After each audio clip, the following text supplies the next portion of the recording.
First, just let me say how glad I am to be here and how opportune a moment it is to look at the impact of the crisis and what we have learned from it.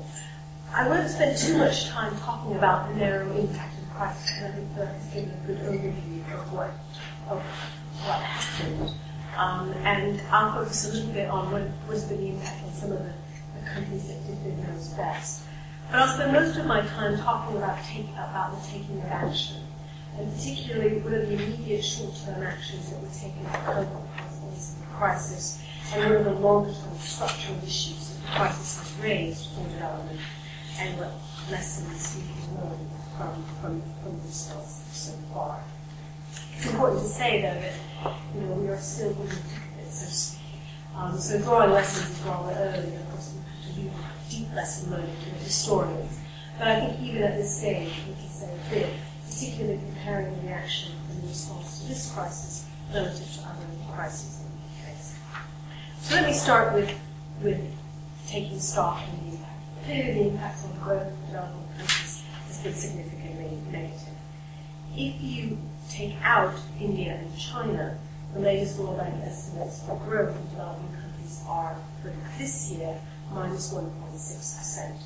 And if you look just at sub-Saharan Africa, given population growth, it means falling per capita income levels of minus 1.2%. So it does look like the world is moving toward a global recovery, but when you look at what's happening in poor countries, clearly the story is much worse. And the recovery that is predicted, even though we'll see positive growth worldwide, will be one that will be sluggish, credit constrained, probably jobless for a while. And while poor countries have never been at the epicenter of this crisis, this was a crisis of high-income countries, especially those with systemically significant banking sectors. The real economy effects of the developing countries are likely to last much, much longer, well after richer countries are recovering. Now, clearly the impact has been very different for different countries and different groups within countries. For DFID, the priority low-income countries that we focus on, and most of the ones for us in sub-Saharan Africa and South Asia, we expect a 3% reduction in growth compared to 2005-8. So 3% less growth than we had in the recent period. But clearly, the impact on specific countries varies enormously depending on what exports they have, their dependence on remittances, how much fiscal space they have, and a whole variety of local factors. And we've been monitoring this quite closely. Our chief economist and business produces a weekly analysis of how we're seeing the crisis unfold across the world, and it is very variable. What's the evidence for the impact that we're seeing on households? And clearly, again, the transmission channels vary enormously. It depends on employment, what's happening to labour markets, what's happening to prices, on public and private transfer, what's happening to assets, access to goods and services in those countries. A recent estimate from the ILO is showing that between March 2008 and March 2009, they expect global unemployment to rise by about 39 million. Global unemployment to rise by 39 million between 2007 and 2009. So really from the first signs of the crisis to this period. And there are some worst-case scenarios which are much worse than that. For countries very dependent on remittances, we also expect to see a negative effect. In the early period, we didn't actually see remittances hit very hard, but now we are beginning to see remittances slow, and the World Bank's latest forecast shows that they expect remittance flows to developing countries to fall by 7.3% this year. So in a lot of these cases, you are seeing this sort of lagged real economy effect starting to hit poor countries. Moreover, the cumulative effects of what started as a food crisis, what we call, and then morphed into a fuel and financial crisis, has been a sharp increase in hunger. More than 1 billion people now are at risk of hunger, and last year alone, the UN is estimating that the number of people at risk of hunger increased by 100 million. So 100 million people have been pushed that much closer to those risks. We've also been asking our country offices around the world to report to us regularly on more sort of anecdotal evidence about how the crisis is playing out locally. And there we're seeing lots of stories of vulnerable households finding difficulty in the cost of school fees, having to take children out of schools, buying cheaper and less nutritious food, selling assets like livestock and other things to try and generate income. So, what has the world done about this crisis? How do we assess the actions that we're taking? And let me start with the sort of immediate short-term actions that we're taking in the crisis hit. I think for us in DFID, our main focus, and it has really dominated the past year and a half, ever since actually I've taken on this job, everything we have done has been dominated by the crisis. And our focus has been on making sure that the international response takes full account of the needs of developing countries. That even though this is a crisis that started in the developed economies, we need to make sure that the response takes the impact on the poorest countries into account. And what we have tried to do is to use every lever at our disposal to make sure that that happens. And that ranges from using the international organizations, using the G8, G20, using our board seats at the UN, using our board seats at the international financial institutions, and looking at every program in every country in which we have a program to ask ourselves, what do we have to do differently as a result of this crisis? In the case of the international financial institutions, we strongly supported the increase in emergency funding for both the IMF and the World Bank and the Regional Development Banks to cope with this crisis. The 50 billion, the numbers are very big actually. I often tell the story after the London Summit when this $1 trillion package was announced. $1 trillion is a very big number. We're not used to thinking in terms of trillion. I mean, well, I'll ask you, if you were told you could spend $1 a second, how long would it take you to spend $1 trillion? Yes. 30,000 years. Lots of money, isn't it? So $1 trillion is a lot of money, and the 50 billion of that of SDRs, which was mobilized at the London Summit, of which 19 billion was set aside for low-income countries, is unprecedented. We've never had a response on that scale. And I recall in the preparations for the London Summit, it was in the heat of the crisis, the London Summit, and the focus was on stopping the banking system collapsing. And at the time, in the early stages, nobody thought development in the future very much.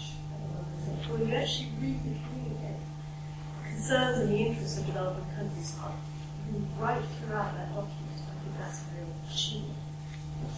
We also mobilized $30 billion from the liquidity facility to support trade finance, and of course continue to press on the Doha round. And there, I think, at the moment, the prognosis is not looking good for Doha, but clearly the importance of getting progress on Doha aid trade is an essential part of the response to the crisis. They will provide an important boost to the world economy. And despite the crisis, and I've been asked this on numerous occasions, did we cut our aid program? No. We met all of our aid commitments, and we continue to increase the aid program in light of those commitments, and we have pressed other donors to do the same. I think it's going to imply not all donors have kept those promises, but we have felt very strongly that in the midst of a crisis, it's the last thing we should be doing is criminalizing the poorest people in the world. And so we have maintained our aid commitments throughout. At the country level, we have been monitoring the impact of the crisis locally, working very closely with governments to disentangle the local consequences, and then reviewing our own country programs to ask ourselves, should we be doing anything differently in this country in order to cope? And in many countries, we have moved things around. For example, in Ethiopia, we put 15 million more pounds into social protection, which is a very good program to have to provide cash transfers to very, very low-income households, about £7 a month. But it's just enough to keep them over the threshold of malnutrition. In Bangladesh, we brought forward £2 million for the education sector because the effect of currency depreciation and their education budget fell short. In Pakistan, we put additional money into social protection and financial inclusion program where we provided a partial credit guarantee to make sure that local finance institutions in Pakistan were not negatively affected. And so in each case, we have a different response depending on local circumstances. Now, did this big international package that was announced in London actually transpire into anything on the ground? I think there's a lot of skepticism out there about sort of summits and summitry and communiques that result, and whether they bear any relationship to reality. Well, I think in this case, there's actually quite a good story to tell. There has been quite good progress on IMF committees to low-income countries. The IMF has moved quite quickly. Up to date, they've delivered $3.4 billion in additional money to low-income countries.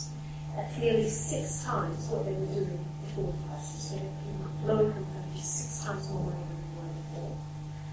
They've doubled access rights that have been agreed for low-income countries, and countries like Ethiopia, Ghana, Tanzania, Mozambique have all benefited from this by having the resource base and giving themselves a bit more money to the EU. More importantly, when I travel around various bits of the world and you talk to African finance ministers, they will tell you, and they're not usually they don't usually have very nice things to say about the IMF. But they will tell you that the IMF has been responsive, delivered more resources, delivered it quickly, with fewer conditions, and are allowing much greater fiscal space for countries to allow them more room to have a fiscal stimulus, not quite stimulus, but fiscal space in order to be able to continue to run priority programs. And the multilateral development banks have also played a central role in providing collectively additional financing of $119 billion for the 2009 to 11 period, so additional commitments. They had a mixed record on disbursement. They thought I could do better on this disbursement rate, but they're certainly trying to commit additional money and providing it as quickly as they can to develop. I think it's fair to say that it was easier, and one criticism has been that it was easier to mobilize additional resources during the crisis when we didn't have to ask the developed countries to write new checks. So mobilizing additional resources to the IMF was much easier because they could create SDRs, which was a much easier thing to do than increasing their aid budgets. And there are obvious reasons for that. Developed countries were themselves under serious fiscal pressures trying to bail out their own banking systems. In the case of the multilateral development banks, actually most of them were pretty well capitalized. When you looked at the balance sheets of the World Bank, the DFID, the Development Bank, the International Development Bank, most of them had enough capital and enough headroom to be able to ramp up their lending without anyone having to put in additional resources. And it was in some ways a confirmation of how useful it is to have these banks around during the crisis. Because the fact that they've got capital, the fact that they can leverage up that capital and provide resources is quite a useful thing. Clearly there's been pressure put on their capital, and I'll talk a bit about that for a moment. But in the end, the world was well served by having a set of multilateral institutions that could move a lot of money fairly quickly. Now let me say something about the impact on households and how I think that has evolved. I think we in DFID were very keen to make sure that it wasn't just the banks that were bailed out, but poor people got bailed out as well, particularly since they had very little to do with the cause of the crisis. In DFID, we're currently supporting social protection schemes in over 30 countries, and we've programmed an additional £50 million from this year on social protection, employment creation, and complementary interventions to support the poorest households. We've also committed another £200 million of new money in support of the World Bank social protection programs over the next 3 to 4 years. And together that accounts for about $120 million of new money, which will provide programs which provide direct support to the poorest households to keep them over the poverty threshold. It's interesting to note that while we have been very keen to encourage social protection, and we've got really quite some very compelling evidence about how very small transfers direct to poor households make a huge difference in terms of their nutrition, keeping kids in school, and so on. Many developing countries are very cautious about this, and they're cautious because of the fiscal reasons, and they're worried about can they sustain this expenditure, and they're also worried about creating a culture of handouts. It was interesting, I was in Malawi last week, and the finance minister said to me, we can't afford a welfare state.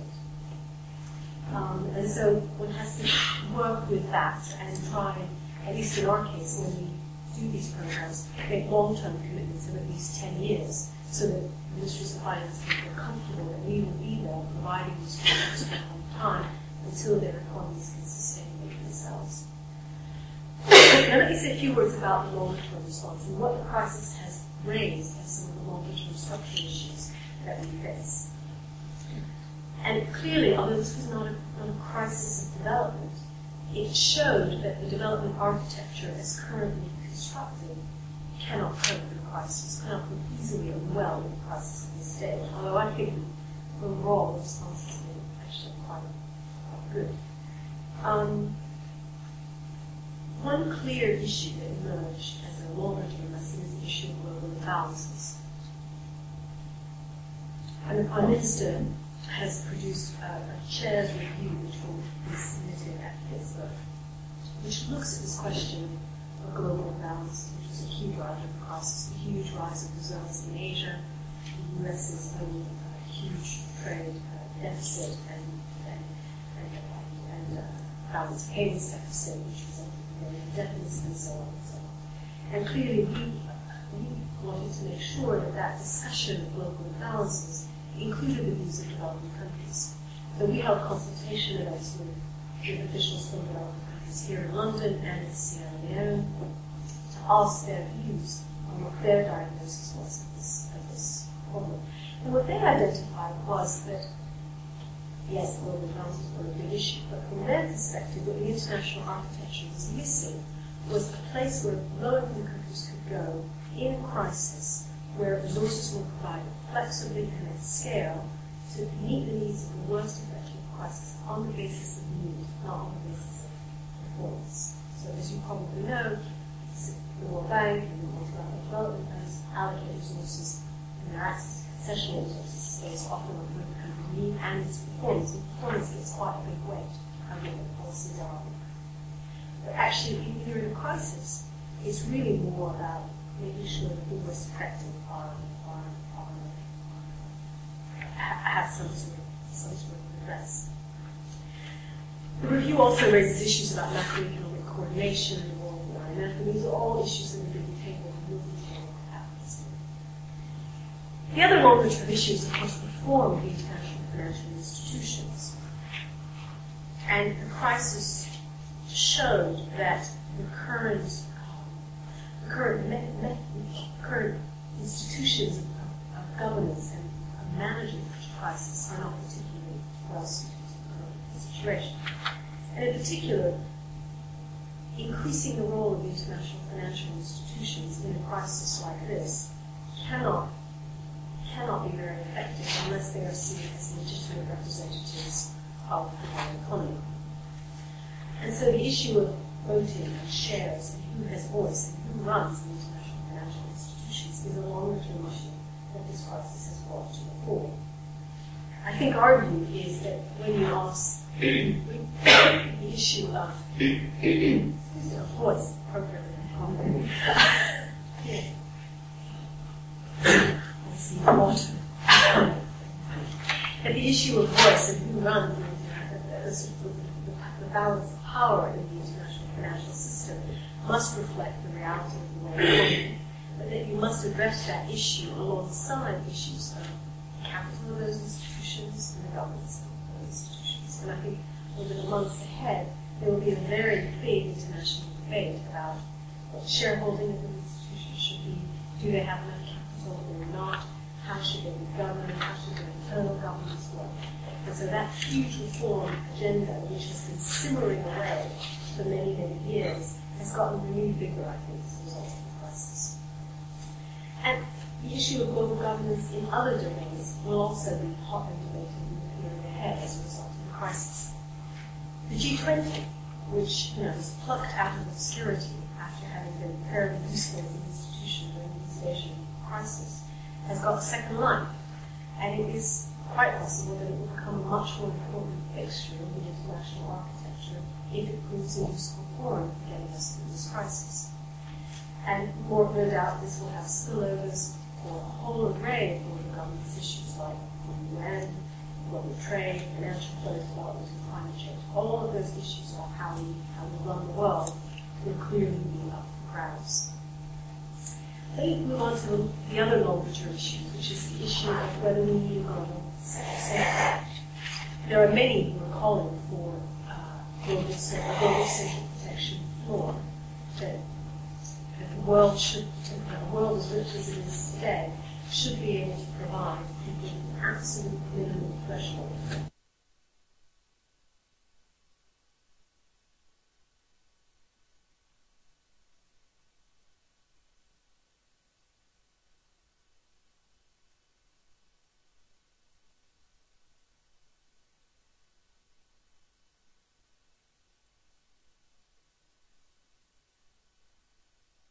That isn't always the case, and so DFID has supported the UN's role in creating a vulnerability alert system, analogous to what the IMF is supposed to do on macroeconomic and financial surveillance.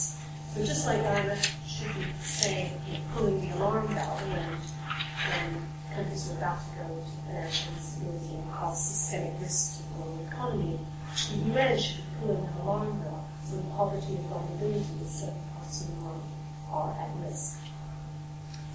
And the work of that UN Global Impact and Vulnerability Alert System will be presented this week at UNCA. Let me also just raise the issue of climate finance.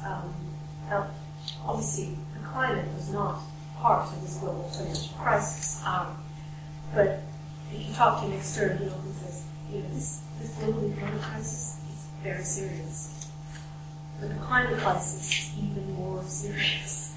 And many voices throughout the last year and a half have continued to say, don't forget the climate, don't forget the climate. Now, I think probably appropriately at the G20 meeting, they had lots of things on their agenda, and climate didn't get addressed in any serious way. And of course, we have the Copenhagen process running in parallel, and we didn't want to sort of cross over that process. But clearly the crisis has also, the crisis didn't raise the issue of the climate, but the crisis provides an opportunity to look again at the role of the international architecture and how the needs of climate change can be addressed through the architecture we have. Clearly, providing financing to deal with the climate crisis will be an important issue in the months ahead and will require the international architecture to adapt. The UK has put forward a proposal which we think is very compelling.